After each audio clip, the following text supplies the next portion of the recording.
ओए बबू भैया, 10 आते टाइम 10 गुलाब जामुन लेते आना। गुलाब जामुन खाना है, रसगुल्ला खाना है। ठीक है, आज आपका खाना निकलता।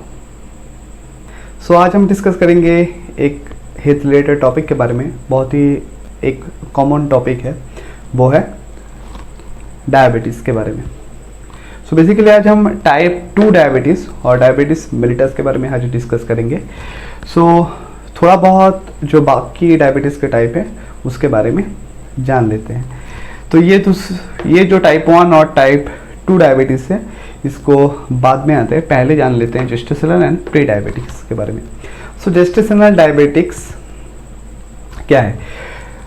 बहुत सारा ऐसा प्रेग्नेंट वुमेन है जिसके अंदर देखा जाता है प्रेगनेंसी के दौरान उसका जो अंदर का इंसुलिन का जो रिक्वायरमेंट है वो बढ़ जाता है।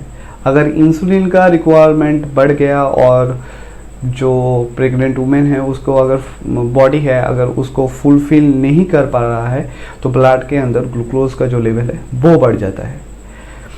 तो इसको ही हम कहते हैं जेस्टेशनल डायबिटीज़ के बारे में। बेसिकली डिलीवरी होने के बाद ये जो शुगर लेवल है बॉडी के अंदर ये धीरे धीरे कम हो जाता है। ठीक है, पर किसको किसको ये खतरा है ज़्यादा?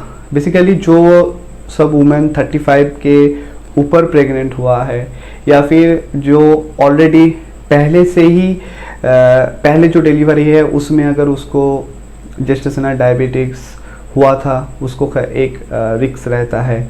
अगर किसी को पीसीओएस का प्रॉब्लम है, पॉलीसिस्टिक ओवरियन सिंड्रोम का प्रॉब्लम है, तो उसके अंदर ये जो प्री जेस्टेशनल डायबिटीज़ ये देखा जा सकता है। तो बेसिकली ये सब जो पेशेंट्स है या प्रेग्नेंट वुमेन है इसको एक ओरल ग्लूकोज टॉलरेंस टेस्ट किया जाता है। ये एक सिंपल टेस्ट के दौरान हम इजीली डिटेक्ट कर सकते हैं शुगर लेवल प्रेग्नेंट वुमेन के अंदर। नाउ नेक्स्ट आते हैं प्री डायबिटीज़ के बारे में। प्री डायबिटीज़ बेसिकली एक बॉर्डर लाइन है। सपोज आप इंडिया फिर बॉर्डर लाइन फिर पाकिस्तान पकड़ लो। इंडिया के अंदर है तो नॉर्मल, बॉर्डर में है तो आप है प्री डायबिटीज़। अगर बॉर्डर से बाहर पाकिस्तान जिसमें आपको डायबिटीज़ हो गया है, गलत मत समझना, ये एक सिर्फ एग्जांपल है। तो फिर पहले तो हो गया ये देख सकते हो। तो नॉर्मल और डायबिटीज़ के जो मिड रेंज में है उसको हम प्री डायबिटीज़। बेसिकली ये अगर फास्टिंग में इसका लेवल चेक किया जाता है तो नियर अबाउट 100 से अगर 125 के अंदर है तो बेसिकली इसको प्री डायबिटीज़ कहा जाता है, और 100 से नीचे तो नॉर्मल और 125 के ऊपर तो डायबिटीज़। तो एक ही बॉर्डर लाइन कह सकते हो। प्री डायबिटीज़ को मेंटेन किया जा सकता है। ये मतलब जो डायबिटीज़ है उसमें कन्वर्ट नहीं भी हो सकता है अगर आपका लाइफस्टाइल अच्छा है, अगर आपका ये रेगुलर एक्सरसाइज जाते हो, अगर आपका जो खाने का डाइट है वो ठीक ठाक है तो वो डायबिटीज़ में कन्वर्ट नहीं हो सकता, वो मेंटेन रह सकता है। तो बेसिकली प्री डायबिटीज़ सेम ही है। जो ठीक से आपका बॉडी है वो इंसुलिन ठीक से उसको प्रोड्यूस नहीं हो सकता या नहीं कर पा रहा है, या फिर जो आपका मसल सेल्स है या फिर जो एडिपोज टिश्यू का सेल्स है वो बेसिकली इंसुलिन को एक्सेप्ट नहीं कर रहा है, इसलिए ये कंडीशन भी आता है। ये डायबिटीज़ का जो प्री कंडीशन है, अभी आपको डायबिटीज़ नहीं हुआ है पर अगर इसको मेंटेन आप नहीं कर पाया, अगर आप ठीक से लाइफस्टाइल को मैनेज नहीं कर पाते हो तो प्री डायबिटीज़ इजीली डायबिटीज़ में कन्वर्ट हो सकता है आने वाले 1, 2, 3 या 4-5 साल में। चलिए अभी थोड़ा बहुत समझ लेते हैं इसको, मैकेनिज्म का, इंसुलिन का मैकेनिज्म कैसे काम करता है।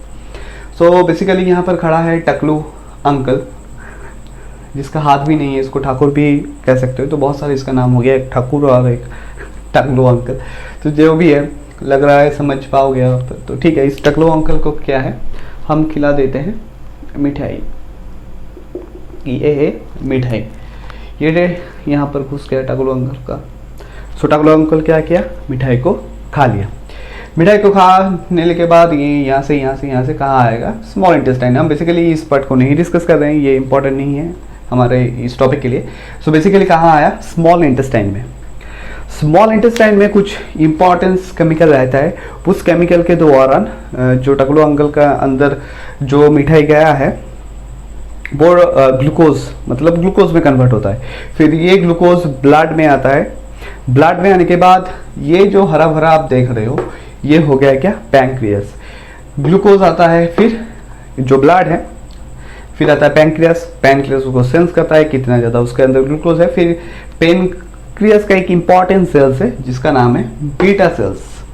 ये बीटा सेल्स बेसिकली क्या रिलीज करता है, तो इंसुलिन। ये इंसुलिन रिलीज किया, फिर ये इंसुलिन मसल सेल एंड जो एडिपोज टिश्यू है, मसल सेल्स एंड जो एडिपोज टिश्यू है उसके साथ जाके रिसेप्टर रहता है, मतलब वो सेल्स के ऊपर एक रिसेप्टर रहता है जिसको हम इंसुलिन रिसेप्टर कहते हैं। फिर इंसुलिन जाके वो रिसेप्टर के साथ बाइंड करता है और ग्लूकोज के लिए गेट खोल देता है, जिसकी वजह से जो ब्लड में ग्लूकोज है वो सेल के अंदर आता है और टकलू अंकल का एनर्जी मिल जाता है काम करने के लिए। हाथ ना भी हो फिर भी उसको बहुत सारा एनर्जी मिल जाता है, उसके साथ क्या रिलेट है, तो ठीक है, इसको एनर्जी मिलता है। तो बेसिकली यही फंक्शन है इंसुलिन का। सो अभी हम आते हैं थोड़ा सा डिस्कस कर लेते हैं बेसिकली होता क्या है टाइप 1 और टाइप 2 डायबिटीज़ के बारे में। सो नॉर्मल में क्या होता है, ये हरा भरा है हमारा पैंक्रियास। पैंक्रियास के अंदर क्या है, beta cells. Beta cells produce क्या कर रहा था, इंसुलिन। अभी ये इंसुलिन जाके जो हमारा मसल सेल्स है, एडिपोज टिश्यू है, उसके सेल के बाहर क्या रहता है, इंसुलिन रिसेप्टर। ये क्या है, तो इंसुलिन, ये है इंसुलिन रिसेप्टर, मतलब इसके साथ आके इंसुलिन बाइंड करेगा। बेसिकली ये गार्ड जैसा है, जैसे आप कहाँ पर जाओगे तो कॉल करते हो, ये आपको घर में मेहमान आया, आपके बाहर गार्ड खड़ा हुआ है जो बड़ा आदमी है, मतलब उसके बारे में ही बात कर रहे हैं बेसिकली। तो जो बड़ा आदमी है वो तो गार्ड को फ़ोन किया, हाँ भाई जो आपका बाहर से उसको आने दो। तो बेसिकली ये गार्ड है, इसको सिग्नल दे रहा है कि यहाँ जो ग्लूकोज का गेट है उसको ओपन कर दो, मैं बाहर मेहमान खड़ा हुआ है वो है ग्लूकोज, उसको अंदर आने दो। ये तो नॉर्मल केस हो गया, ठीक है। पर नॉर्मल केस से अंदर हुआ और जो बूढ़ा हुआ है, पहले ये टकले हम पढ़ चुके हैं, उसको एनर्जी मिलता है। पर टाइप 1 डायबिटीज़ और टाइप 1 डायबिटीज़ में क्या होता है, ये बेसिकली एक ऑटो इम्यून डिसऑर्डर है। खुद का इम्यून सिस्टम खुद के अगेंस्ट में ही काम करता है। तो इम्यून सिस्टम जाके जो पैंक्रियास है उसको बीटा सेल को डैमेज करता है, बीटा सेल ठीक से काम नहीं कर पाएगा। अगर बीटा सेल ठीक से काम नहीं कर पाएगा तो इंसुलिन ठीक से नहीं बनेगा। अगर इंसुलिन ठीक से नहीं बन पाता है तो यहाँ पर इंसुलिन नहीं है, गेट कैसे ओपन होगा, कोई सिग्नल नहीं, कोई नेटवर्क नहीं, कोई फ़ोन कॉल नहीं, तो गार्ड कैसे ओपन करेगा, गार्ड बाहर का जो मेहमान है उसको अंदर नहीं आने देगा। तो बेचारा जो मेहमान है बाहर ही सोएगा या फिर लौट के चला जाएगा। तो ऐसे ही क्या होता है, ब्लड के अंदर का जो शुगर का लेवल है वो बढ़ जाता है। टाइप 2 डायबिटीज़, तो बेसिकली टाइप 1 डायबिटीज़ में pancreas fail to produce insulin. ये जो टाइप 1 डायबिटीज़, ये इसका जो सिम्टम्स है टाइप 2 डायबिटीज़ का सिम्टम्स से बहुत सिमिलर है। पर टाइप 1 डायबिटीज़ में ये बेसिकली अर्ली एजेस में ही इसको डिटेक्ट किया जाता है, बिफोर 20s ही इसको पता चल जाता है टाइप 1 डायबिटीज़। सो ये जेनेटिक्स, ये मतलब जेनेटिक के ऊपर बहुत ज़्यादा डिपेंड है। टाइप 2 भी है पर टाइप 1 बहुत ज़्यादा। फिर आता है टाइप 2 डायबिटीज़ के बारे में। टाइप 2 डायबिटीज़, पैंक्रियास तो ठीक है, पैंक्रियास का जो बीटा सेल वो इंसुलिन प्रोड्यूस कर पा रहा है, पर यहाँ पर एक प्रॉब्लम है, जो रिसेप्टर है वो इंसुलिन के साथ ठीक से बाइंड नहीं कर पाएगा। मतलब इसके जो अट्रैक्शन था वो कम हो गया। अगर अट्रैक्शन मतलब एक resistance, cell fail to respond to insulin properly.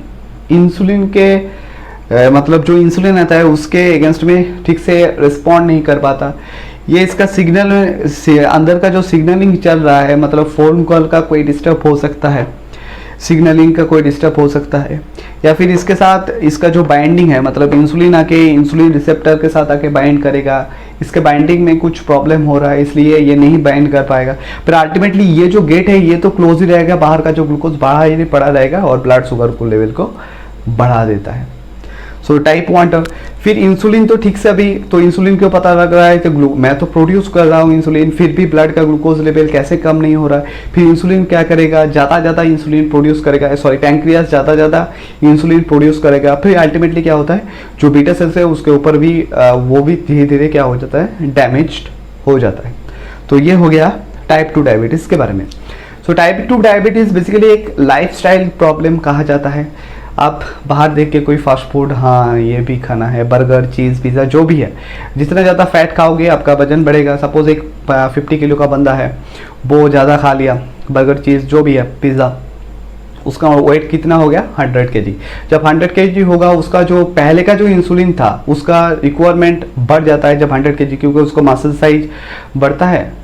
Muscle तो नहीं बढ़ेगा भाई अब फैट खा के, ठीक है, तो एडिपोज टिश्यू बढ़ गया, तो उसका जो इंसुलिन का रिक्वायरमेंट है वो बढ़ जाता है, तो बॉडी उसको ठीक से फुलफिल नहीं कर पाता। इतना ड्रास्टिकली उसका बॉडी वेट बढ़ गया 50 से 100 kg, तो बॉडी उसको मेंटेन नहीं कर पाएगा, इंसुलिन का घाटती हो जाता है, इंसुलिन ठीक से प्रोड्यूस नहीं हो पाता है, इनफ अमाउंट में वो प्रोड्यूस नहीं हो पाता, अल्टीमेटली ग्लूकोज उसके बॉडी में बढ़ जाता है। तो फास्ट फूड जितना चाहो कम ही खाया करो भाई, क्योंकि जानते हो, क्योंकि आपका रिक्वायरमेंट है कितना, 2000 कैलोरी। मेरा रिक्वायरमेंट है 2000 कैलोरी। मैं बाहर गया, बहुत कुछ देखा, पिज़्ज़ा, बर्गर, जो जितना ज़्यादा फास्ट फूड मैंने ठूस लिया, फिर कितना मैं खा लिया, 4000 कैलोरी। 4000 अभी वो जाके जो एक्स्ट्रा 2000 है वो तो जाके जमेगा ही बॉडी पे, फिर बॉडी इंक्रीज होगा, बहुत सारा कोलेस्ट्रॉल भी बढ़ता है शुगर के साथ साथ, तो ऐसे बॉडी वेट भी बढ़ता है और अल्टीमेटली इंसुलिन का घाटती हो जाता है। और एक चीज़ है उसके ऊपर हमारा कोई कंट्रोल नहीं है। अगर मदर फादर डायबिटिक है तो ऐसा कहा जाता है 50% चांस है आपको भी डायबिटीज़ हो सकता है। तो बेसिकली उसमें क्या होता है, 40 के बाद उसको चेक करना बहुत ही ज़रूरी है अगर मदर फादर का कोई हिस्ट्री है डायबिटीज़ के बारे में। फिर आता है स्ट्रेस, डिप्रेशंस, अननेसेसरी टेंशन, ये भी एक बहुत ही इंपॉर्टेंट रोल प्ले करता है हमारा लाइफस्टाइल में। अगर इसको ठीक से हम मैनेज नहीं कर पाते हैं तो अल्टीमेटली हेल्थ प्रॉब्लम तो होगा, और डायबिटीज़ भी एक वन ऑफ द रीज़न है। स्ट्रेस एक बहुत ही इफ़ेक्ट करता है हमारे हेल्थ पे और अल्टीमेटली बहुत सारा प्रॉब्लम देखा जाता है। इसलिए अगर किसी डिप्रेशन का प्रॉब्लम है, स्ट्रेस का प्रॉब्लम है, अननेसेसरी बहुत ज़्यादा टेंशन होता है, डिप्रेशन तो एक बहुत ही इंपॉर्टेंट चीज़ है, अगर डॉक्टर के साथ ज़रूर कंसल्ट कीजिए, इसको इग्नोर ना कीजिए। सो अभी हम डिस्कस करेंगे डायबिटीज़ के कुछ कॉमन जो सिम्टम्स के बारे में। तो पहले हो गया ये एक वाटर बॉटल से, इसका मतलब क्या है, ज़्यादा प्यास लगना। आप पानी पी रहे हो फिर भी आपका पानी का जो प्यास है वो नहीं बुझ रहा है, सो ज़्यादा पानी पीना पड़ रहा है, तो वो भी एक सिम्टम हो सकता है डायबिटीज़ का। दूसरा है इसको यूरिन, फ्रीक्वेंट यूरिनेशन के बारे में। तो ये है फ्रीक्वेंट यूरिनेशन, मतलब आप पेशाब जा रहे हो फिर भी आपका मन नहीं भर रहा है, फिर बार बार जा रहे हो, पानी भी ज़्यादा पी रहे हो, पेशाब भी ज़्यादा, तो ये एक बहुत ही इंपॉर्टेंट सिम्टम है, हो सकता है डायबिटीज़ के बारे में, ज़रूर चेक करवाइए। नेक्स्ट है infection take long time to cure. अगर पैर में किसी जगह कट हो गया, उसको अगर क्योर होने में, उसको ठीक होने में अगर बहुत ज़्यादा टाइम लग रहा है तो वो भी एक इंडिकेशन हो सकता है आप डायबिटीज़ के शिकार हो सकते हो। नेक्स्ट आता है बेड।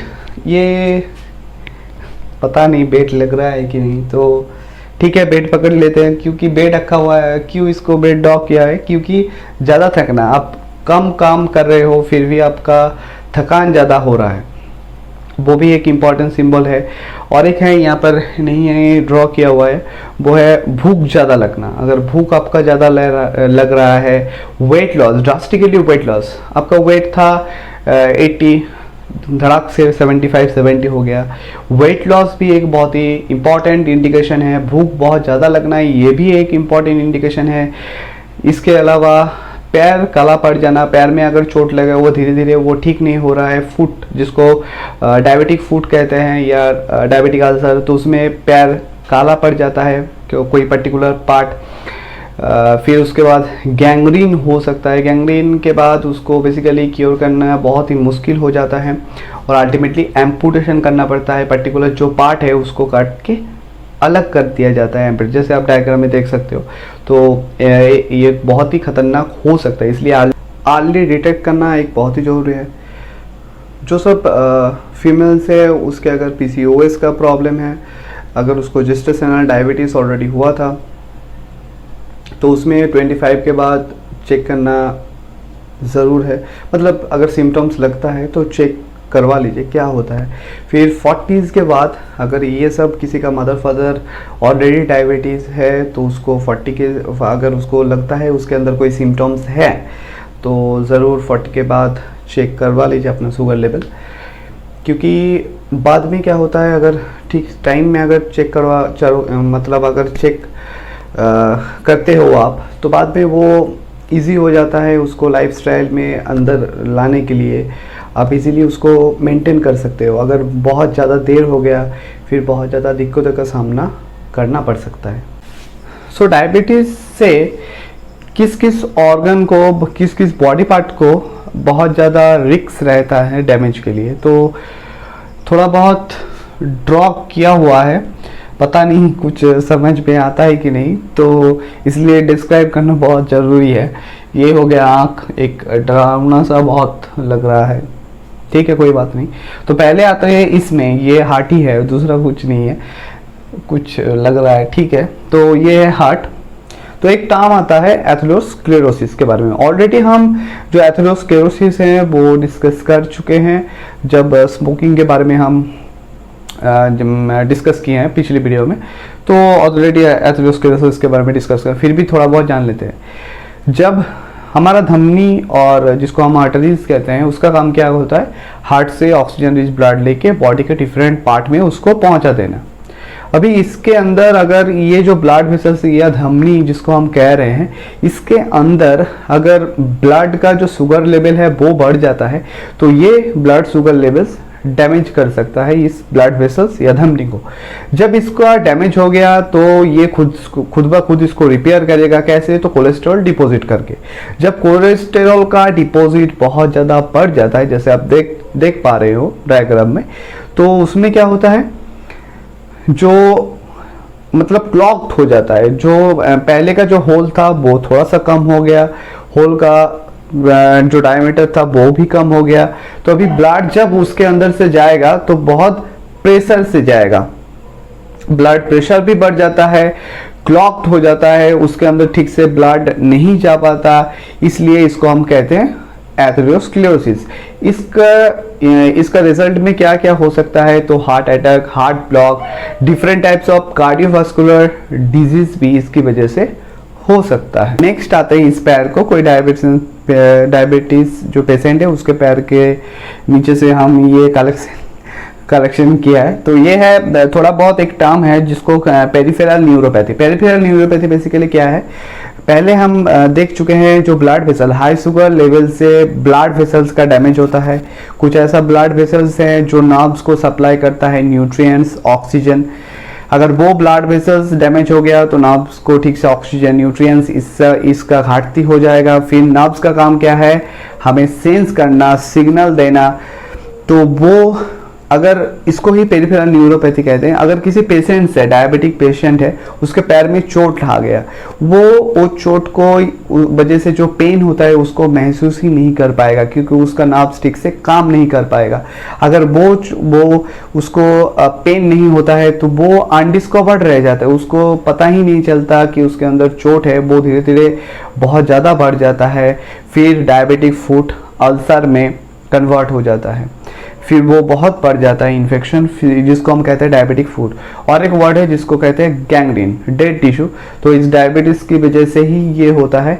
तो इसको अल्टीमेटली जैसे आप देख सकते हो, इसको बेसिकली एम्पुटेशन के द्वारा ही, मतलब डेड टिश्यू है उसको काट के हटा दिया जाता है, द्वारा इसको क्योर किया जा सकता है। नेक्स्ट आते हैं ये डरावना जो आँख है इसके ऊपर। तो बेसिकली होता क्या है, डायबिटिक्स रेटिनोपैथी में जो ब्लड वेसल्स है, जो आंख के अंदर का जो ब्लड वेसल्स है उसमें डैमेज हो जाता है। डैमेज होने के बाद जो लाइट सेंसिटिव टिश्यू है आंख के अंदर की तरफ, उसको कहते हैं रेटिना, उसमें डैमेज हो जाता है। तो बेसिकली अंधा हो सकता है डायबिटीज के वजह से, जिसको हम कहते हैं डायबिटीज रेटिनोपैथी। नेक्स्ट आते हैं, उसके बाद आते हैं डायबिटिक नेफ्रोपैथी। ये क्या है? डायबिटिक नेफ्रोपैथी किडनी का डैमेज होता है। किडनी के अंदर कुछ स्पेसिफिक पार्ट्स है जिसका काम क्या है? फिल्टर करना। अभी उस पार्ट में अगर डैमेज हो जाता है हाई शुगर की वजह से, तो वो ठीक से काम नहीं कर पाता, किडनी लीकी हो जाता है, मतलब ब्लड से प्रोटीन्स यूरिन में आ जाता है। अगर ब्लड से ज़्यादा प्रोटीन यूरिन में आ गया तो प्रोटीन बॉडी के अंदर यूरिन का, यही प्रोटीन का कमी हो सकता है। तो ये बेसिकली कुछ रिस्क है, मतलब स्पेसिफिक बॉडी का पार्ट है जिसको ज़्यादा खतरा रहता है डायबिटीज़ से। तो एक इम्पॉर्टेंट पार्ट है जो क्या करना चाहिए, मतलब क्या खाना चाहिए डायबिटीज़ होने से पहले। तो डॉक्टर की सलाह से जो मेडिसिन आपको दिया वो ज़रूर लेना। अगर किसी का डायबिटीज़ बहुत ज़्यादा बढ़ गया है तो उसकी वजह से उसको इंसुलिन भी लेना पड़ सकता है। इसके अलावा बेसिकली ये जो डायबिटीज़ है ये एक लाइफस्टाइल प्रॉब्लम है। आपको डेली जो लाइफस्टाइल है उसको थोड़ा सा चेंज करना होगा। कैलोरी इंटेक में ध्यान रखना होगा, ज़्यादा कैलोरी मत लीजिए। फैट जो चीज़ें हैं उसको अवॉइड करना होगा। मीठी से तो आपको दूरी भगना होगा, जैसे 2 गज दूरी, मीठी नहीं है ज़रूरी क्या यार तो मीठी चीज़ों से दूरी रखना चाहिए। जैसे हो गया कोई भी रसगुल्ले, गुलाब जामुन, आम, लीची, आलू, शकरकंदी, चीकू, रूह अफ़ज़ा, जूसेस, मीठी जो जूसेस होता है, तो इससे जितना ज़्यादा हो सके लिमिट करो। अगर डॉक्टर की सलाह से भी ज़रूर पूछ लीजिए कि कितना खाना चाहिए लिमिट।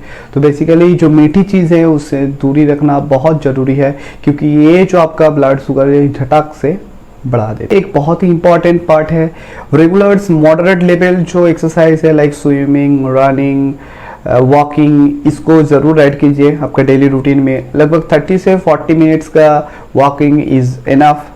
हफ्ते में 5 दिन ज़रूर इसको रखना। फिर आते हैं सब्जी, तो विटामिन मिनरल्स भी बहुत इंपॉर्टेंस है, तो सब्जियां ज़रूर लीजिए। सब्जी के अंदर बहुत सारा फाइबर्स भी है, उसको ज़रूर, तो वो भी आपके बॉडी के लिए बहुत ज़्यादा एक इम्पॉर्टेंट रोल प्ले करता है। बेसिकली जो डीप फ्राइड्स आइटम है लाइक पिज़्ज़ा, बर्गर, मीठे में हो गया हनी, मिठाइयाँ, आइसक्रीम, कोल्ड ड्रिंक, शरबत, ये सब को भी आपको अवॉइड करना बहुत ज़रूरी है। और पैकेज जो फूड्स होता है उसको भी लेना नहीं चाहिए। अभी आप सोचोगे कि सब तो खाना बंद हो गया जो टेस्टी चीज़ है, नहीं, बहुत सारा ऐसा खाना है जो आप ज़रूर खा सकते हैं। जैसे हो गया लौकी, तोरी, ब्रोकली, मटर, सब्जी कीजिए मटर का, बैगन, शिमला मिर्च, कैप्सिकम जिसको कहते हैं, टमाटर, लहसुन, बीन्स, प्याज, होल ग्रेन्स, गेहूँ, अनाज, ब्राउन राइस। वाइट राइस इसलिए अवॉइड किया जाता है कि इसका ग्लाइसेमिक इंडेक्स, अच्छा एक बात जान लेते हैं ग्लाइसेमिक इंडेक्स के बारे में। ये जितना फूड्स हम यहाँ पर डिस्कस कर रहे हैं इसका ग्लाइसेमिक जो इंडेक्स है वो बहुत कम है। ग्लाइसेमिक इंडेक्स क्या है? बेसिकली ये एक रेटिंग सिस्टम है, फूड के अंदर कितना कार्बोहाइड्रेट है एंड ये जो ब्लड के अंदर शुगर लेवल को कितना जल्दी बढ़ाता है, ये एक इंडिकेशन है। तो जो सब फूड यहाँ पर हम डिस्कस कर रहे हैं ये ब्लड जो शुगर का जो लेवल है ब्लड का, ये धीरे धीरे बढ़ाता है, ये सडनली ये इसको इंक्रीज नहीं कर देता है, मेंटेन करके रखता है, लो ग्लाइसेमिक इंडेक्स वाला फूड। फिर आ जाता है ब्राउन राइस, अंडे का जो वाइट पार्ट होता है, अंकुरित चीज़ें, अंकुरित छोला हो सकता है, कुछ भी। नेक्स्ट आते हैं फ्रूट्स के अंदर। फ्रूट्स के अंदर बेसिकली जो बहुत ज़्यादा मीठी चीज़ें फ्रूट्स है उसको अवॉइड, तो वो तो पहले बोल चुके हम। तो अभी एप्पल हो गया, संतरा, मौसम्बी, चेरी, पपीता, अनार एंड स्ट्रॉबेरी, ये सब फ्रूट्स आप आराम से ले सकते हैं। फिर आता है ड्राई फ्रूट्स। ड्राई फ्रूट्स में आप सब भी ले सकते हैं, बादाम हो गया, काजू, अखरोट, पिस्ता। नेक्स्ट आ गया जूसेस के अंदर, लौकी का जूस पीजिए, आंवला, केरला, एलोवेरा, नारियल पानी, ग्रीन टी भी पी सकते हैं, बहुत एक एंटीऑक्सीडेंट है आंवला, केरला। ये ब्लड शुगर लेवल को मेंटेन करने में बहुत ज़्यादा इम्पॉर्टेंट रोल प्ले करता है। फिर आता है 6 मील, मतलब क्या? नॉर्मल जो इंसान है जनरली 3 टाइम्स मिल लेता है, ब्रेकफास्ट, लंच, डिनर। पर जो शुगर्स पेशेंट है उसको कहा जाता है आप थोड़ा थोड़ा मिल करके 3 घंटे बाद आप खाना खाइए, कम अमाउंट में खाइए, पर 6 मील कीजिए, पर 3 घंटा बाद खाइए, भरपेट ना खाइए। 6 मील के बाद इसकी वजह से उसका जो ब्लड के अंदर का जो लेवल है शुगर वो मेंटेन रहता है। और ब्रेकफास्ट, सोने के उठने के बाद जो ब्रेकफास्ट बहुत ज़्यादा लोग स्किप करता है वो मत करना। बेसिकली जो डायबिटीज़ पेशेंट है वो तो बिल्कुल मत करना, क्योंकि एक कंडीशन होता है जिसको हम कहते हैं हाइपोग्लाइसेमिया, एक बहुत ही खतरनाक डेंजरस हो सकता है। इसमें क्या होता है, ब्लड का जो ग्लूकोज लेवल है वो बहुत कम हो जाता है। अगर बहुत कम हो गया तो ये जानलेवा भी हो सकता है। आपको कहना बहुत ज़रूरी है, I am not a doctor. मेरा काम है आपको एडुकेट करना, आपको मतलब नॉलेज देना। आप जान लेते हो, उसके बाद डॉक्टर को, आपका जो डॉक्टर है उससे पूछिए क्या खाना चाहिए, क्योंकि सिर्फ शुगर नहीं, किसी में शुगर के साथ ब्लड प्रेशर्स भी रहता है, फिर उसका डाइट अलग रहेगा। डॉक्टर, डाइटिशियन से ज़रूर सलाह लीजिए। कोई भी डाइट प्लान करने से पहले खुद ब खुद डाइट मत डिसाइड कीजिए। उसके बाद जो मेडिसिन है वो प्रॉपर तरीके से लीजिए, अगर इंजेक्शन है आपको दिया हुआ है वो प्रॉपर तरीके से लीजिए। तो सबको मेंटेन करना एक बहुत ही इम्पोर्टेंट चीज़ है। आई होप आप सब हेल्दी रहोगे। Thank you.